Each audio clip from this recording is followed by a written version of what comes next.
Day 3 of the NFL Combine is in the books. Quarterbacks, wide receivers, and tight ends put on a dazzling display in Indianapolis. Up next, I'm going to give you my winners and my losers, and how those players could factor into the Giants' plans come April. You stay right there.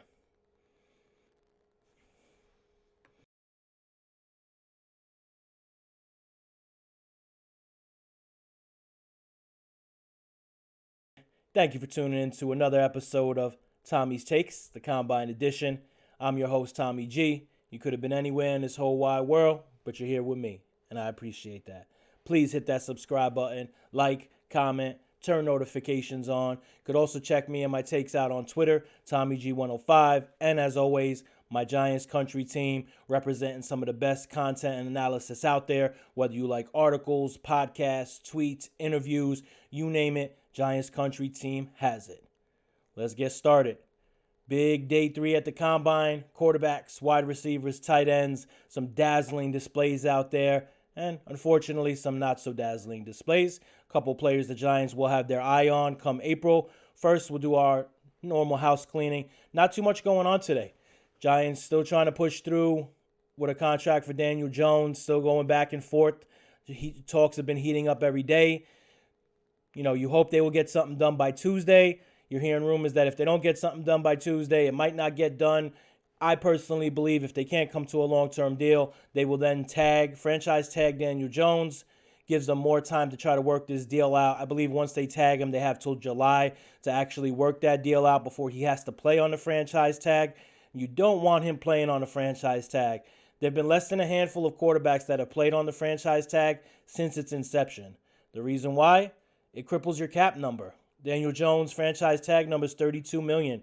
Even if the Giants are over $50 million barely, that's a huge chunk out of that salary cap. Really hurts roster building while that quarterback's on the tag. So I don't think that's going to happen. I think the Giants will come to a deal, but really been quiet today for the most part.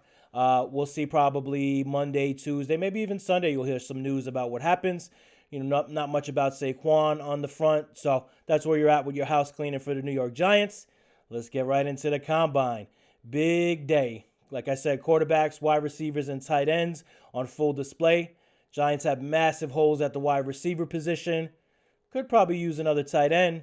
And depending on what happens with this Daniel Jones contract, might be looking at a quarterback. So nothing was off limits for the Giants today. And really, you know, the star of the show, Anthony Richardson out of Florida. Unbelievable performance. Let's get to him right away. I mean, what didn't he do today? He showcased his athletic ability that he's displayed on countless Saturdays, reinforced why people believe he could be the number one pick, a dark horse number one pick. I mean, when you look at what he scored through the roof, his relative athletic score, which is kind of a barometer used to test these players, measure these players, and it assigns a score to them, was out of this world. I mean, the guy's 6'4", 244. His elite composite explosion was maxed out. He had a 40.5-inch vertical jump, right? He had, this is crazy, he had a 10-foot broad jump and a 4.440. I mean, what more could you ask out of a quarterback? And listen, I know that's the athletic stuff. That's the sexy stuff, so to speak. Once the game starts, you're under pressure. You got to deliver the ball with accuracy. But my goodness, I mean, you can't really get much better than that. You know, he had a 2.58 20-yard split, a 1.6 10-yard split. Also looked extremely powerful throwing the ball. At one point, he uncorked a 60-yard pass, 60-mile-per-hour pass. Like, literally, if you were going to check off a box and you created a quarterback in a lab, you would have Anthony Richardson because it was all on full display today. You know, throwing the ball, I thought there was a difference between his accuracy and Stroud's accuracy. When he started throwing, Stroud looked a little more accurate. But, man, I mean, listen, even did a backflip right after he finished his workouts. They got Anthony Richardson throwing the ball over the place, running it. You know, when they compare his scores to some of the great scores in the Combine, and listen, I know it's shorts, T-shirts, can't take too much from that.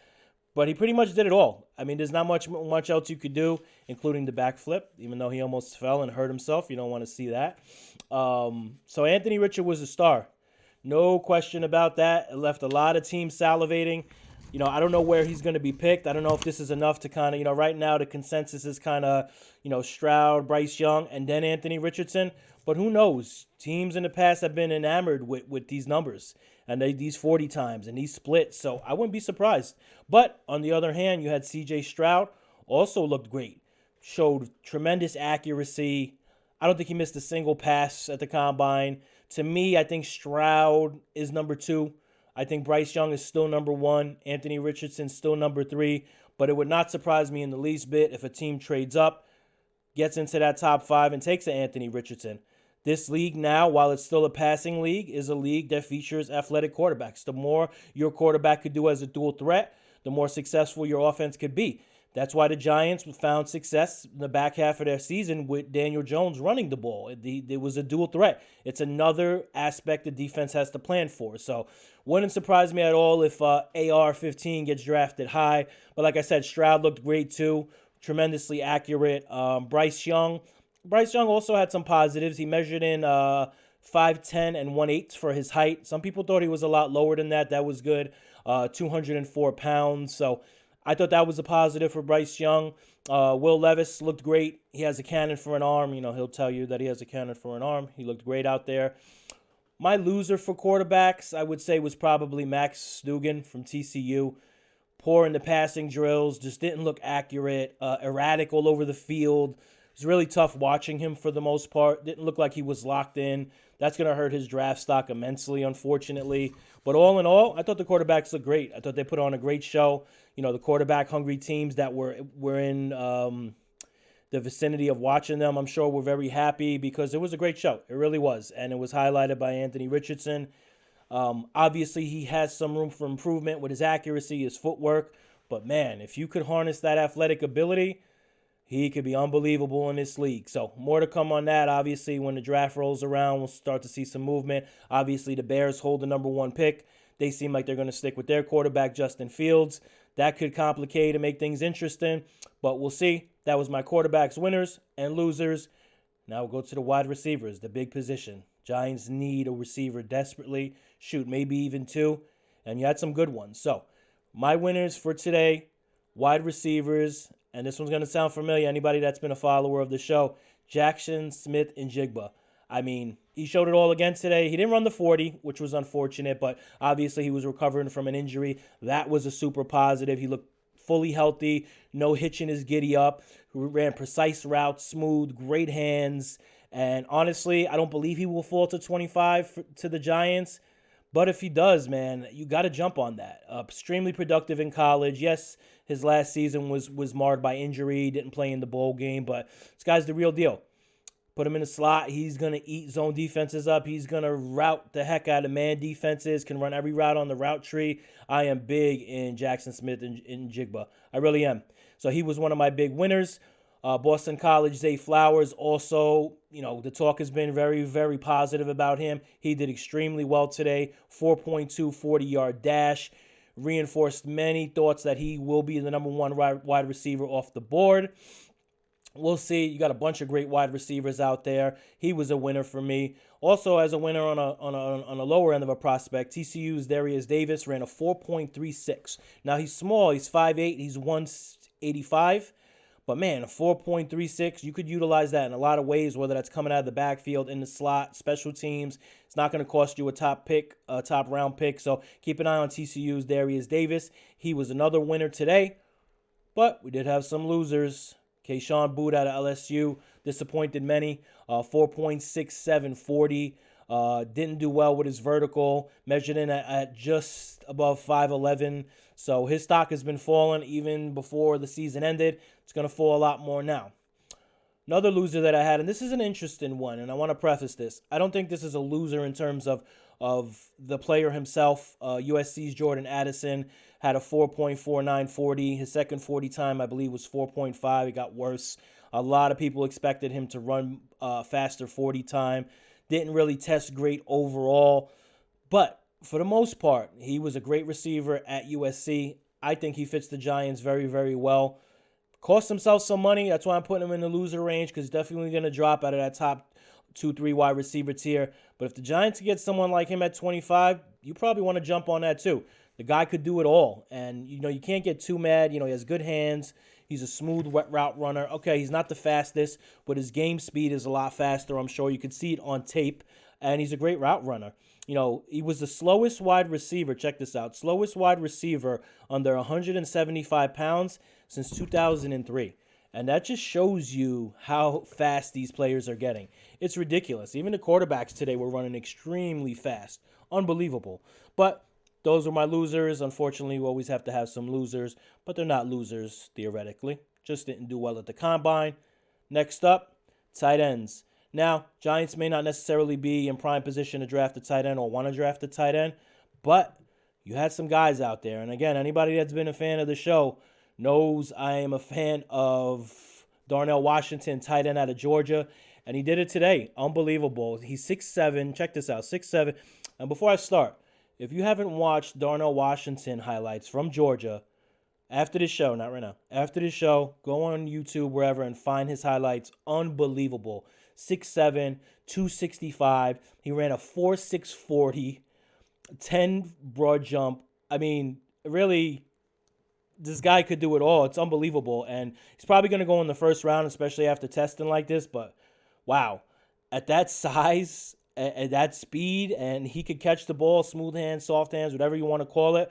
That's a tight end that's immediately going to help an offense from day one.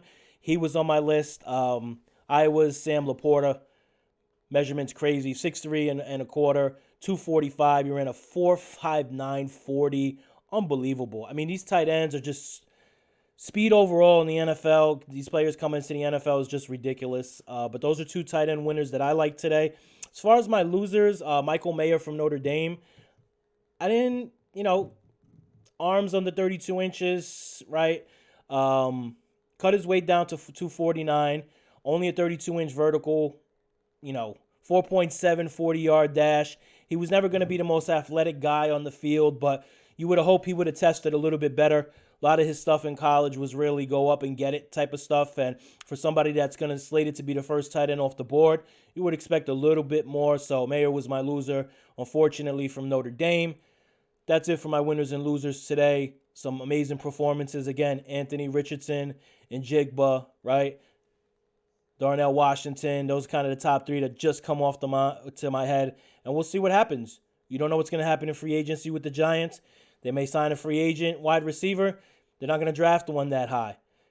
Or vice versa, right? So we have a lot of room here to see what happens. You still have the Jones contract, Barkley, Julian Love. You still have outside free agency, outside of your in-house guys.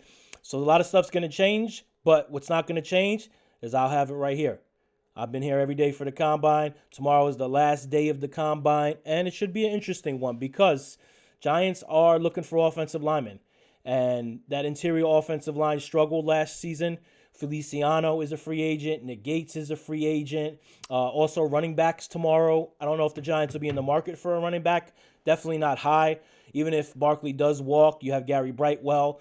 He showed a lot last season, especially as a kick returner, has a nice burst. Either way, we'll be back with the last day of the Combine. It's been a blast so far. Thank you, everyone, for joining me. Please hit that subscribe button. Follow me on Twitter, TommyG105. And Giants Country is the team. Thanks, everyone. Peace.